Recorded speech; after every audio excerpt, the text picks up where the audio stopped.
Hello guys, welcome to your YouTube channel Aspire reviews. తంత్ర అనే movie అయితే చూశాను భయ్య. ఈ మూవీ 2 hours 2 minutes రన్ టైంతో ఆహాలో అయితే స్ట్రీమ్ అవుతుంది.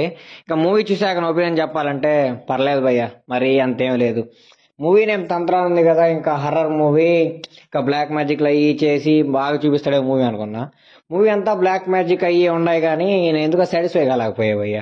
నాకైతే అంతే అనిపిల్ల. అనన్య గారు మాత్రం చాలా బాగుండారు, చాలా బాగా యాక్ట్ చేశారు. నాకు మెయిన్గా ఏం నచ్చలేదంటే అనన్య గారిది క్లైమాక్స్లో కాళికాదేవిగా మారి అంటే కొంచెం అలా డ్యాన్స్ చేస్తున్నట్టు ఉంటారనమాట.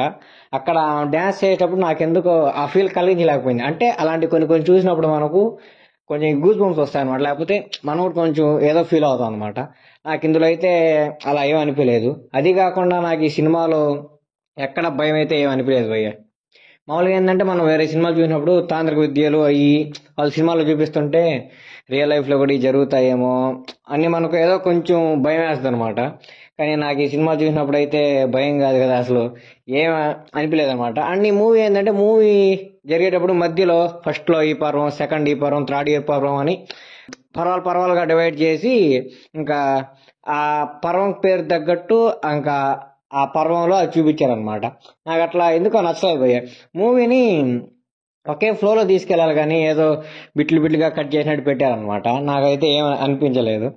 సాంగ్స్ అంటారు, ఓకే సాంగ్స్ మాత్రం ఓకే సాంగ్స్, బ్యాక్గ్రౌండ్ మ్యూజిక్ అంతేం లేదు. ఇలాంటి మూవీస్కి మెయిన్ అయ్యే, కానీ అయ్యే ఎందుకో సరిగ్గా సెలెక్ట్ చేసుకోరు. అంటే ఉంది కానీ మరీ మనం సాటిస్ఫై అంత రేంజ్లో అయితే లేదు. ఇంకా హీరో యాక్టింగ్ అంటారు, హీరో మాత్రం యాక్టింగ్ చాలా బాగా చేశాడు. అనన్య నాగేళ్ళ గారు ఫస్ట్ నుంచి లాస్ట్ దాకా అంతా ఆమెకి ఇచ్చిన రోలు కరెక్ట్గా చేశారు, చాలా బాగా అనిపించింది. నాకు ఆ క్లైమాక్స్ సీన్ మాత్రం ఒకటే కనిపించలేదు అనమాట.